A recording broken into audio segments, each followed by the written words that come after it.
저는 올해 37살이 되었고 조금은 규모가 있는 식당을 운영하고 있는 사람입니다. 식당을 처음부터 이렇게 크게 시작했던 건 아니었죠. 부모님이 하시던 곳을 물려받아서 식당을 운영하다가 지금은 약간은 고급스러운 느낌으로 전향하려고 리모델링 했습니다. 그 결과 생각보다 가게는 더 승승장구하게 되었습니다.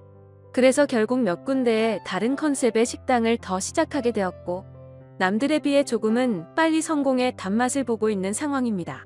하지만 이런 제게도 남들에게는 차마 말 못할 사연이 있어서 이렇게 글을 쓰게 되었네요. 일단 핑계로 들릴 수도 있겠지만 일에 집중해서 사느라 그런 것도 있고 여자에 대한 믿음이 많이 사라지는 계기가 생겨서 저는 아직까지 미혼으로 지내고 있습니다. 제가 하고 있는 고민은 친구였던 놈의 아내와 사랑을 나누게 되었고 그 사실을 친구가 알게 되면서부터입니다. 어릴 때부터 저는 부모님의 가게가 엄청 바쁘셨기 때문에 항상 학교를 다녀오면 매일같이 부모님을 도와서 가게 일을 돕기 바빴습니다. 그러다 보니 자연스럽게 많은 친구들과 어울리지는 못하게 되었고 어느 순간부터는 제가 학교에서 괴롭힘을 당할 뻔한 상황까지 생겼었습니다. 하지만 그땐 제가 워낙 숫기도 없고 말주변도 뛰어나지 않아서 학교에서는 조용히 지냈는데 오히려 그 덕분인지 주변 친구들은 저를 괴롭히는데 흥미를 잃게 되었고 저는 또래 친구들과 크게 다를 바 없이 학창시절을 지내게 됐었죠. 그렇게 성인이 될 때까지 학창시절 친하게 지냈던 몇몇 친구들만 봐오면서 지내었었죠. 몇 년 전 일입니다. 어느 날 친구들과 술을 한잔 마시는데 동창회를 하는데 친구들이 다 같이 나가자고 하더라고요. 사실 저는 내키지는 않아서 참석하지 않으려고 했습니다. 어릴 때 기억은 그다지 좋지 않았었기에 별로 나가고 싶지 않았죠. 그런데 그때 친구의 한마디가 제 마음을 돌리는 계기가 되었습니다. 너 지연이도 이번 동창회 모임에는 참석한다는데 너 진짜 안 나가려고? 지금은 이렇게 사업도 성공해서 잘 사는데 지금 이런 모습 보여주고 싶지 않냐고 하는 겁니다. 그래서 저는 1초의 망설임도 없이 동창회를 꼭 참석해야겠구나 라고 생각을 했습니다. 어릴 때부터 짝사랑했던 그녀도 동창회에 나온다고 하니 어떻게든 나가고 싶었죠. 그때는 정말 말주변도 없어서 바라만 보고 마음을 애태웠던 여자인데 제 마음 가슴속에 묻어두었던 감정이 다시금 살아나는 기분이었습니다. 그렇게 동창회 모임의 날이 다가왔고 거의 20년 가까이 한 차례도 보지 않다가 만나니까 누가 누군지도 잘 모르겠더라고요. 하지만 딱 2명은 정확하게 얼굴을 보자마자 옛날 생각이 나서 바로 알겠더군요.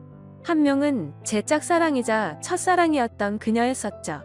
어릴 때에 비해 나이가 많이 들어서 30대 초반이 되었을 때라 풋풋함보다는 약간은 성숙해진 느낌이었고 옛날 얼굴이 조금은 묻어났지만 약간은 평범하게 변해 있더라고요. 그래서 첫사랑은 가슴에 묻어두라는 말이 괜히 있는 게 아니구나 싶었습니다. 그렇게 조금은 실망감을 안고 괜히 왔다 싶은 마음이 들었지만 막상 다들 오랜만에 보니까 반가워서 주변 동창들과 인사를 하고 있었죠. 그러다 눈에 들어온 한 친구. 그 친구는 잊을 수가 없는 얼굴이었습니다. 어렸을 때 저를 모함하고 따돌리려고 주동했었던 친구였었죠. 여전히 곱상하게 생긴 외모에 여자들이 잘 따를 만큼 잘생겼더라고요. 그 친구도 저를 보더니 다가와서 인사를 건네더라고요. 그동안 잘 지냈냐, 어떻게 지내냐 이런 형식적인 인사를 나누는데 사실 딱히 다시 보고 싶지는 않았던 친구였기에 껄끄러웠습니다. 그래서 별로 기분이 좋지 않아 대충 대답을 하고는 얼른 다른 자리로 몸을 옮겼죠. 그렇게 한창 동창회는 무르익어갔고 다들 술이 점점 취해가던 중에 그 친구는 제게 다시 다가왔습니다.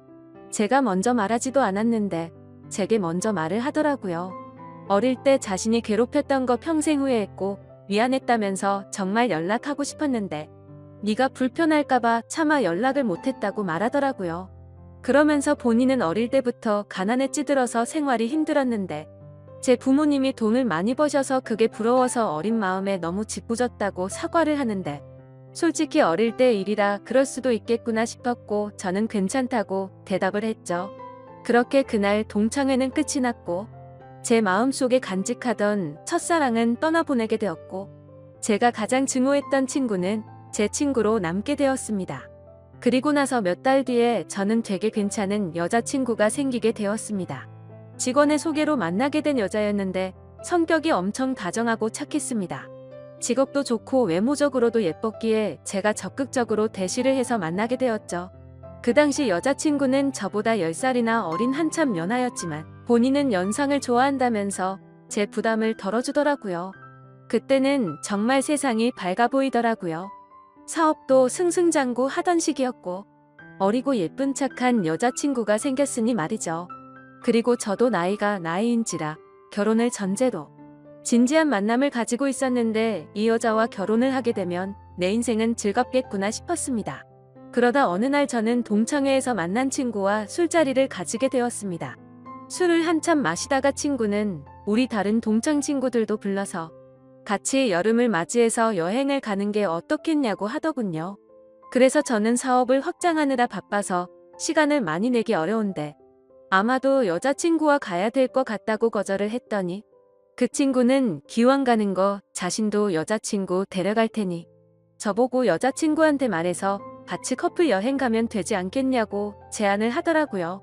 그래서 저는 그런 경험도 별로 나쁘진 않을 것 같다라는 생각이 들었고 결국 4명의 남녀 커플들이 모여서 여행을 가게 되었습니다. 그런데 그 여행은 절대 가지 말았어야 할 참으로 비극적인 여행이 되었죠. 친구의 여자친구는 사진으로 미리 봤지만 역시나 엄청난 미인이더라고요. 외모와 몸매는 사실 제 여자친구에 비하면 훨씬 월등했고 나이만 빼놓고는 모든 게 더 완벽했었죠. 그냥 누가 보면 저 두 커플은 선남선녀 같고 연예인처럼 보이는 모습이었죠. 그에 비해 저는 평범한 30대 초중반 남자였고 제 여자친구는 어리고 예쁜 상큼한 모습이었습니다. 그렇게 저희 4명은 1박 2일로 여행지로 떠나게 되었습니다. 친구는 차량을 렌트하였고 저는 숙박업소와 음식을 준비하게 됐습니다. 그 당시 친구는 사업을 준비하던 시기였고 제가 여유가 있었기에 굳이 금전적인 지출에 대해서 얼마씩 모으자고 하기엔 별로라는 생각에 제가 준비를 했죠. 그런데 여행을 가서 뭔가 기분이 더러워지기 시작하더군요. 여자친구는 제 친구의 사소한 농담에도 자지러 지듯이 리액션을 하면서 장단을 맞추고 제가 불을 지피고 있는데 그 둘은 음식을 준비하면서 불에서 야채를 씻고 오고 그러더군요. 그래서 저는 친구의 여자친구에게 말을 건넸습니다. 친구가 잘해주냐고 물어보니 별로 기분이 좋지 않은 듯 조용히 내라고 대답을 하더라고요. 그래서 친구 여자친구도 저처럼 별로 기분이 좋지 않구나라고 생각을 했습니다. 그렇게 다 같이 준비한 음식과 술을 마시게 되었고 다들 점점 술에 취해가고 있었죠. 한참을 마시다 보니 저는 술에 취해서 정신을 잃고 잠깐 잠이 들었습니다. 눈을 떠보니 친구 여자친구만 혼자서 덩그러니 술을 마시고 있더라고요. 친구랑 제 여자친구는 어디 갔냐고 물어보자 앞에 바람 좀 쐬러 나갔다고 말하더군요. 근데 이게 도대체 무슨 말도 안 되는 상황인지 도저히 이해가 안 가더라고요. 친구는 본인의 여자친구를 놔두고 왜 제 여자친구랑 바람을 쐬러 갔는지 너무 어이가 없었습니다. 그리고 이 여자친구는 그런 둘을 놔두고 왜 혼자서 여기서 술을 마시고 있는지 이해가 안 됐죠. 그래서 저는 왜 혼자서 안 나가고 여기 계시냐고 했더니 그냥 피곤해서 쉬고 싶어서 방에 남는다고 했다더군요. 저는 기분이 불쾌해서 곧장 여자친구를 찾으러 밖으로 나갔습니다. 친구와 여자친구에게 전화를 수십 통을 해도 받지를 않더라고요. 너무 걱정도 되기 시작했고 화가 나서 다시 숙소로 들어가려고 하는데 저 멀리 바닷가 등대 아래쪽에서 불빛이 보였습니다. 그쪽으로 다가가 보니 친구와 여자친구가 오고 있어서 저는 바로 욕을 했습니다. 내가 전화를 몇 통을 했는데 안 받냐고 온갖 짜증을 냈죠.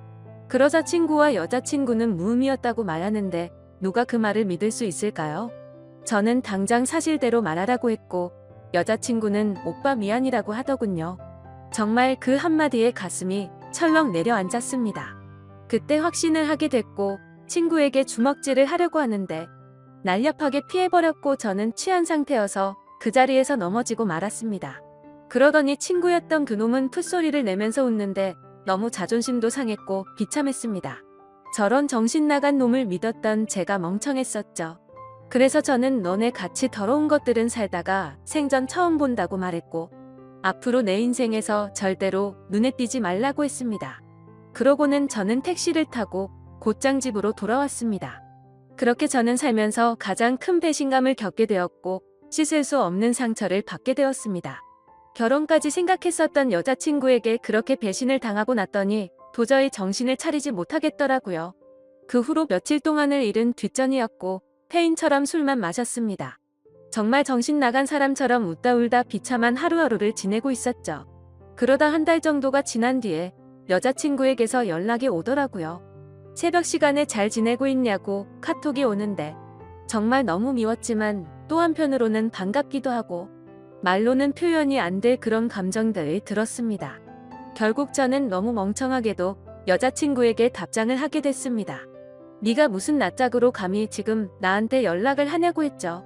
그러자 그때 얘기를 하는데 자신도 술에 취해서 정신을 잃고 당했다고 하더라고요.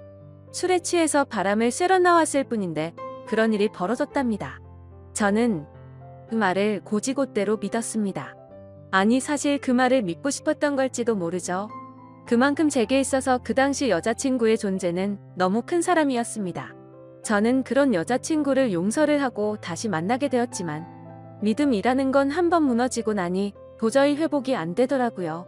그렇게 겨우겨우 버티면서 만나던 어느 날이었습니다. 같이 밥을 먹다가 여자친구가 화장실에 간 사이 여자친구의 폰이 울렸습니다. 사실 여자친구가 의심스러워 비밀번호 패턴을 외워두었기에 바로 풀어서 확인을 했죠. 근데 평소 여자친구는 카톡을 썼는데 알 수 없는 메신저로 연락이 와 있더군요. 예상대로 여자친구는 아직도 제 친구라는 그놈과 연락을 주고받고 있었습니다. 정확히 말하면 여자친구가 그 친구놈에게 매달리고 있더군요. 친구는 여자친구가 너와 연락하는 거 불편해하니까 이제 그만하라고 하고 있었고 제 여자친구는 일단 만나서 얘기하자 오빠를 너무 사랑해서 아무것도 못하겠다 이따위 내용을 보내고 있더군요. 차라리 다시 만나지 말걸 이라는 생각이 들었습니다. 때마침 여자친구는 테이블로 오고 있었고 저는 곧장 일어서서 나가버렸습니다.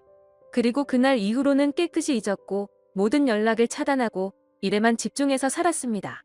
아무쪼록 저는 그 계기로 여자에 대한 혐오증이 생겨버렸고 결혼을 절대 하지 말아야겠다라고 생각하고 살았습니다. 그 결과 결혼을 하고 평범한 삶을 사는 데는 실패를 했지만 사업이 연쇄적으로 잘 된 덕분에 또래 누구보다도 성공한 삶을 살고 있었죠. 그렇게 저는 마음도 점점 안정을 찾아갔고 새로 런칭한 레스토랑에서 일을 보고 있었습니다. 그런데 엄청 미인의 여자들이 가게로 들어오더라고요. 저는 반갑게 인사를 하면서 테이블로 안내를 하는데 그 일행 중에 한 명이 제 이름을 부르면서 혹시 재우씨 아니냐고 하더라고요. 그래서 얼굴을 봤더니 친구놈의 여자친구였습니다. 몇 년이 지났지만 워낙 미인이었기에 바로 알겠더라고요. 끼리끼리 논다더니 미인들끼리 노는구나 싶었죠. 근데 그런 미인들 중에서도 사실 제일 예쁘더군요. 아무튼 그녀의 주변 친구들이 아는 분이냐고 물어댔고 그녀는 예전에 알게 된 분이라며 혹시 여기도 새로 오픈한 곳이냐고 묻더라고요. 저는 맞다고 대답을 했고 주변에 있던 사람들이 어떻게 이렇게 젊은 나이에 이렇게 좋은 자리에 큰 레스토랑을 열었냐면서 다들 놀라워하는데 괜히 으쓱하더군요. 그래서 즐거운 시간 보내라고 하고는 뭔가 잘난 척이 하고 싶었던 건지 비싼 와인을 서비스로 내주었죠. 그렇게 그날 이후로 그녀는 이따금씩 저희 레스토랑에 찾아오고는 했고 가벼운 인사들만 나눴습니다. 그러다 점심 식사를 마치고 나가면서 오늘 저녁에 술이나 한잔할까요? 라고 묻더라고요. 저는 갑자기 그런 제안을 받자 뭐 하는 거지 싶었는데 본인도 그때 만나던 친구놈과 헤어졌다며 시간 괜찮으면 연락하라면서 명함을 주고 나가더라고요. 내가 왜 너랑 술을 먹냐고 생각은 했지만 행동은 달랐죠. 연예인보다 더 예쁜 미인이 술을 먹자고 하는데 라는 생각도 들었고 사실 그 친구놈이랑 그 사건이 있고 나서 어떻게 됐는지도 궁금하더라고요. 그래서 그날 저녁 근사한 곳에 약속 장소를 잡고 저는 신나는 기분으로 나갔습니다. 그녀는 점심때와는 다른 여성스러운 복장으로 제가 있는 곳으로 다가오는데 진짜 선녀 같다랄까. 후광이 비치는 게 이런 거구나 싶었습니다. 넋을 놓고 있다가 저희는 그렇게 식사를 하면서 술을 마시기 시작했죠. 그래서 저는 머쓱하게 그동안 잘 지내셨냐고 물었고 그녀는 종종 보시면서 처음 물어보시네요. 라면서 웃는데 솔직히 그 미소에 가슴이 두근거릴 정도였습니다. 예전에 여행 갔을 때도 이렇게 예뻤었나 싶었는데 생각해보니 그때는 웃지도 않고 기분이 안 좋아 보였었죠. 아무쪼록 이런저런 사소한 잡담을 나누면서 술을 마셨고 어느 정도 술이 취해갈 때쯤 제가 진짜 궁금했었던 걸 저는 물었습니다. 그때 여행 갔을 때 친구놈이 그런 짓 한 거 알았냐고 물어보니 바람기가 너무나도 심한 사람이어서 헤어지려고 마음먹고 있었기 때문에 상처가 되긴 했지만 그냥 그러려니 했고 그날 이후로 바로 헤어졌다고 하더라고요. 그래서 저는 뭔가 이상하긴 하더라고요. 여자친구를 다시 만날 당시에 친구놈이 여자친구가 연락하는 거 불편하다고 했는데 그새 다른 여자친구가 생겼었던 건가? 라고 생각을 했습니다.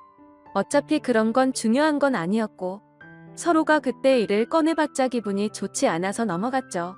그렇게 그녀와 술을 마시고 저희는 훨씬 더 가까워졌고 몇 번을 더 만나다 보니 저는 그녀 덕분에 점점 제 아픔이 치유가 되는 기분이었습니다. 그녀도 처음보다 훨씬 더 미소가 많아졌고 서로가 행복한 날들을 보내고 있었습니다. 결국 저는 그동안의 상처를 지우기로 하고 큰 용기를 내서 고백을 했습니다. 그러자 그녀는 많이 당황을 했고 제 예상과는 달리 거절을 했습니다. 정말 마음이 아팠죠. 얼마나 큰 용기를 낸 건데 행복해 보였던 그녀가 거절을 할 거라고는 생각을 못했습니다.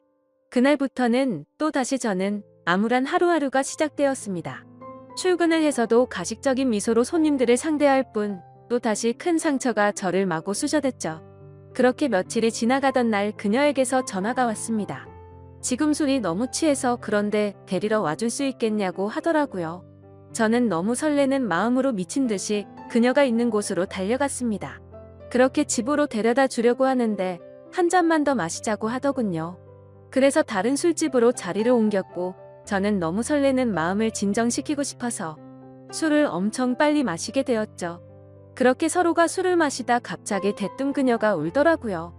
저는 제가 술에 취해서 알딸딸한 상태였기에 꿈을 꾸는 건가 싶고 너무 당황했습니다. 아니, 고백을 거절당한 건 저인데 왜 우세요? 라고 하니까 대답을 하지 않고 울기만 하더라고요. 그래서 그냥 실컷 울라고 내버려뒀죠. 한참을 울다가 그녀는 입을 열었습니다. 솔직하게 고백하고 싶은 게 있다고 했습니다. 친구놈과는 사실 헤어진 게 아니고 결혼을 했고 지금도 같이 살고 있다고 하더라고요. 이게 무슨 소리인가 싶어서 벙쪄서 듣고 있는데 말을 이어나가더군요. 사실 제게 의도적으로 접근을 했었다고 합니다. 본인의 의지는 아니었고 남편이라는 친구놈이 사업이 망하게 되면서 제게 돈을 뜯어내자고 접근해보라고 시켰답니다. 그때는 그녀도 도저히 그딴 짓을 할 수가 없어서 절대 못한다고 버텼지만 그동안 잘못된 만남으로 길들여지던 그녀는 결국 남편의 성화에 못 이겨 제게 접근을 했답니다. 그렇다고 처음 만난 것부터가 의도적인 건 아니었고 그때 만난 걸 남편에게 말했더니 남편이 제 뒷조사를 했고 이렇게 계획을 세웠다고 하더라고요. 그리고는 저를 만나는 동안 자신이 너무 잘못된 삶을 살아왔다고 많이 느꼈다고 합니다. 못된 생각으로 접근한 건 맞지만 저와 있을 때면 이런 게 연애를 하는 기분이구나 라고 생각을 했고 자신도 모르게 점점 제게 진심으로 마음을 주고 있었다네요. 그런데 그런 나쁜 의도로 접근한 자신에게 고백을 하니까 너무 당황하게 됐고 거절을 할 수밖에 없었답니다. 그러면서 펑펑 우는데 남편을 만나기 전으로 돌아갔으면 자신이 이렇게 살지 않았을 거라며 말하는데 너무 가여워 보여서 아무 말 없이 안아줬고 이제는 제가 행복하게 해줄 테니 그 친구놈과는 정리를 하는 게 어떻겠냐고 했더니 본인이 이런 말도 안 되는 짓을 했는데 믿어줄 수 있겠냐고 하더라고요.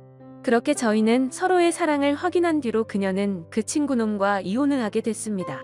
그러다 어느 날 저희 집에서 그녀와 저는 사랑을 나누고 있었습니다. 근데 방문을 부수는 소리가 들리더군요. 저희 집이 주택가여서 창문을 깨고 넘어 들어와서 방문을 부숴버리고는 친구가 들어왔습니다. 그녀는 놀라서 소리를 질러댔고 그 친구놈은 제게 뛰어들어서 한참 동안을 싸웠습니다. 그러다 경찰이 도착하게 됐고 그 상황은 정리가 되었죠. 친구였던 그놈은 아내였던 그녀가 마음이 달라져서 이혼을 하게 되자 앙심을 품고 미행을 했던 거였습니다. 그래서 저희 집에 몰래 들어오게 된 거였죠. 그 결과 친구놈은 곧바로 주거침입에 이어 폭행죄로 유치장 신세가 되었는데 사실 이 인간을 어떻게 해야 할지가 고민입니다. 뭔가 법적으로 지나치게 처벌하려고 하면 왠지 저와 그녀에게 보복을 할까봐 그런 게 걱정이 되기 때문이죠. 이런 막무가내인 놈을 어떻게 처리를 하는 게 가장 좋을까요? 돈이고 뭐고 다른 건 솔직히 다 필요 없습니다. 이제는 제 곁에 있는 그녀만 행복하고 안전할 수만 있다면 더 바라는 게 없죠. 부디 좋은 방법을 알려주시면 정말 감사하겠습니다.